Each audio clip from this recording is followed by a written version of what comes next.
varies time.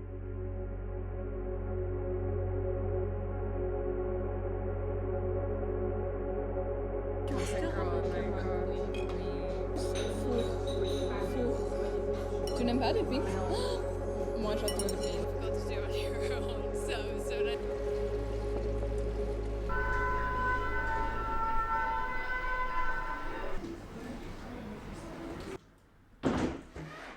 Hey guys, very out of practice with filming. I haven't really been filming a lot at all, even though they should be posted on time, and I'm trying to do 2 videos a month, so should all be scheduled. But I got so sick at the beginning of this month. I normally, can recover after like a day or so, but I was really out of it for a good few days.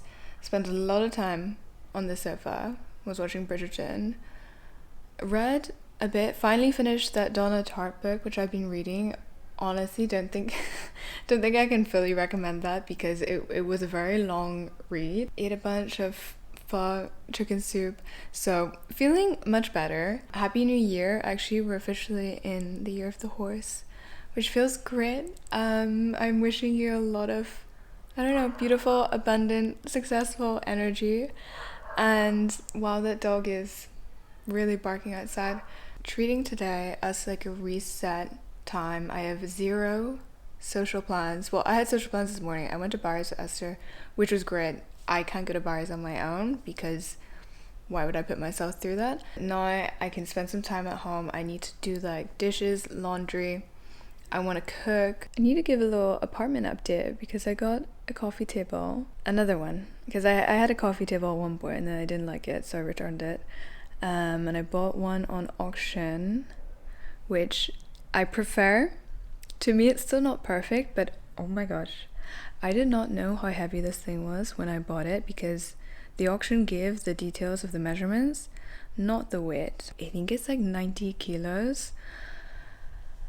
So we're keeping her because I physically cannot move it. I don't know if you can see, it's like solid slate. It's actually quite a thick slab, so that's the part that weighs the most, and it's sitting on this oak frame. It kind of reminds me of a snooker table in terms of the color and proportion, and at first I thought it was a bit too big for this space, but actually I've been loving working on it. I can have a lot of books open, been playing board games on it, having dinners. I really like having a big table. It's actually made such a difference, and I think it looks quite nice with the sofa here. The rug underneath is from Nordic Knots. They wanted me to shoot the specific one, but I think I might buy one that's a little bit more plain, kind of like the one under my bed, just because I don't love the pattern and it sheds a lot, and it just means that I have to hoover so much. The light isn't prime right now to show this space, but it does feel, a little bit more finished. I also quite like having the separation now between more living area and then more asleep.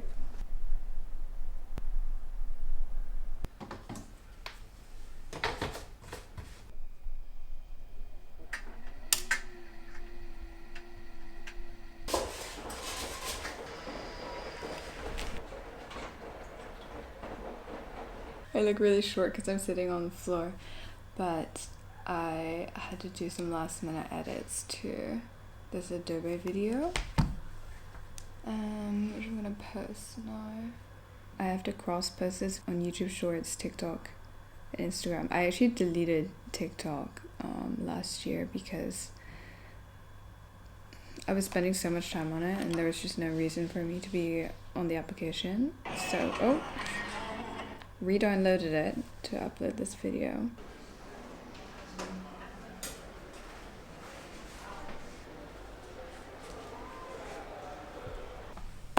My parents got me a subscription of this for Christmas, which I think is such a thoughtful gift. If there's anyone in your life who loves reading and writing and art, I was especially excited for it as it contains an excerpt from Eve Babbitt's journal, who you guys know is one of my favorite writers. And this section, she is the same age as me in it. Kind of made me spiral a little bit, but it was really interesting to get insight into her day-to-day. Definitely affirmed her as a party girl, social Butterfly. She's literally throwing dinner parties for Joan Didion and Harrison Ford, which I do forget that she grew up very well connected in the epicenter of the entertainment industry. But what I took away from it also was a kind of new way of approaching journaling. Sometimes I get easily bogged down on emotions and feelings and concentrating too much on that. I don't think my life was nearly as interesting as Eve's was, and there's probably not too much reason to note down everything that happens, but it did make me think of the journal as sort of like this historical record, and how even the mentioning of other people here who have become really successful and kind of mythic, it gives you an insight into who they were from someone else's perspective. Since we are in the month of love, I decided to reread Clarice Lispector's Apprenticeship, or the Book of Pleasures. I got this 3 or 4 years ago, and I remember reading it and underlining a lot of beautiful passages, but I don't think the story necessarily hit me as hard as it did this time around. I feel like her work can really penetrate more deeply if you're at certain junctions in life. Quite ordinary in terms of plot. It's essentially a love story between Laurie, a shy, solitary school teacher, and Ulysses, a philosophy professor. It follows that initial attraction and intimacy, sort of like the talking stage before anything really happens, and the push-pull that you have with someone in those first instances of getting to know them. For me, the real love story is between Laurie and herself, as she is discovering what it means to be human, to love life before you can possibly love another person. At the beginning, she's like frantic and disconnected. It even starts with a comma, like we're thrown into sort of like a stream of consciousness of all her thoughts, and the prose itself is so frantic and disconnected, but it begins to calm down as she starts this journey of, I guess, like self-discovery, but also discovery about love and the human experience to live with pain and pleasure. But her writing is insane. There are so many pages of this which I will come back to, and I can't even imagine how insane it would be to read in the original Portuguese, because in English this is beautiful. This one has been on my shelf for quite some time, and I've never felt compelled to pick it up, and I know it really had a moment on social media a few years back. But so in the spirit of Love Month, and more importantly Black History Month, I thought I should read this. I've only gotten through the first third, so I need to give this a bit more of a chance, but I feel like this has been a little bit overhyped, maybe, to me. It did make me reflect on, though, how lucky I have been to grow up with a very positive, loving household, and for my first experiences of love, both platonically and romantically, to be very nourishing and kind and gentle and good. I know that is not the case for everyone, and this definitely highlights that, and I think it's going to be the kind of book where everyone takes something different from it, so I'll probably get to my chapter a little bit later on. This is another one which has been on my TBR for way too long at this point. I bought it last year, started reading it, never finished it, so I really want to do this book justice. It's Beloved by Toni Morrison. I haven't read anything by her, and maybe this isn't the easiest one to start with, but it's the one that I have, and it follows a mother who escaped from slavery 18 years ago, but of course has not escaped from the enduring trauma and all of the psychological stuff that follows from that. I know this isn't going to be an easy read, both in terms of language, and it's going to be very emotionally heavy, but it feels like essential reading. Just want to actually finish it, so I can take it off my shelf and maybe give it to someone. Someone commented actually about what I do with the books which I finish and don't necessarily want to keep. I try to give them to friends or family who might be interested in them, or just bring them to the secondhand bookstore. I don't think in Paris there's any of those free libraries where you can like put a little book into a box and someone can come and pick it up, but if there is, I would also do that. This is how I look 90% of the time. A coat. I get a bunch of questions actually every time I wear this. It's from COS. I got it last year, but I like that you can button it up to keep your neck warm. And just wearing what I was wearing earlier, nothing crazy. This oversized black jumper from Vinted. It's the I can't remember what style it is. tracksuit bottoms with a little bit of red I also got from Vinted. And then this leather tote from COS too. And I can fit so much in it. So I'm gonna go get some groceries and this hair is gonna be as it is. Yeah, I said I wasn't gonna bring my phone, but it feels weird walking around a city without your phone. And I never feel unsafe in Paris, but you don't want to take any chances. I was reading this article on Substack about how this girl drastically reduced her screen time and phone usage.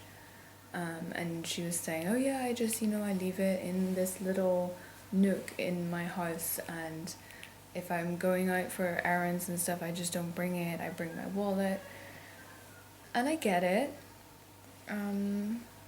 What happens? Yes, there are people around if something would happen, but I don't know, I would feel like I would want my phone in case to call emergency.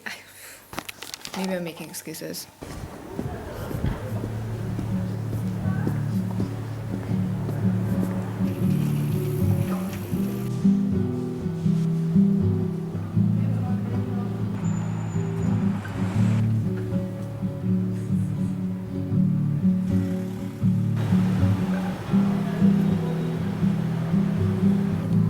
Bonjour. Bonjour madame. Vous allez bien? Oui. Et vous? Ça va. Est-ce que je peux prendre le pavé de saumon? Bien sûr.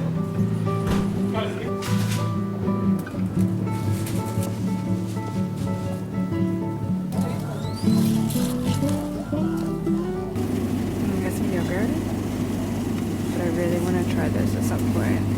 Rice pudding is my favorite. Oh, that could be actually a really good idea. The sun is already setting. I have some leftover rice and broccoli, nothing special, but I'm gonna make it with my favorite salmon bites. I feel like it's not even a recipe, it's so easy. Main ingredient, some salmon. I picked up a fillet. And then the next main thing, panko breadcrumbs, or you can use whatever breadcrumbs you have. They just get extra crispy in the air fryer and taste so good. For seasoning, I just use salt and pepper and a little bit of olive oil to help everything stick together. You can take the skin off, but I feel like the skin has so many nutrients, The smaller they are, the crispier they get. For the panko, I just eyeball it. It's normally like 1 or 2 tablespoons. Oh, everything all ready. And then all you have to do is put it in the air fryer for 8 minutes, 200 degrees. Come on. I'm not sure if you can see how crispy they look. Mm.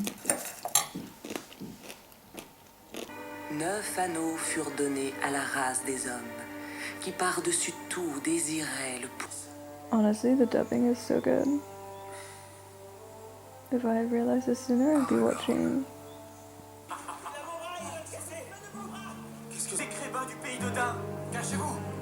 I'm gonna use this mask from Abid Collagen Gel.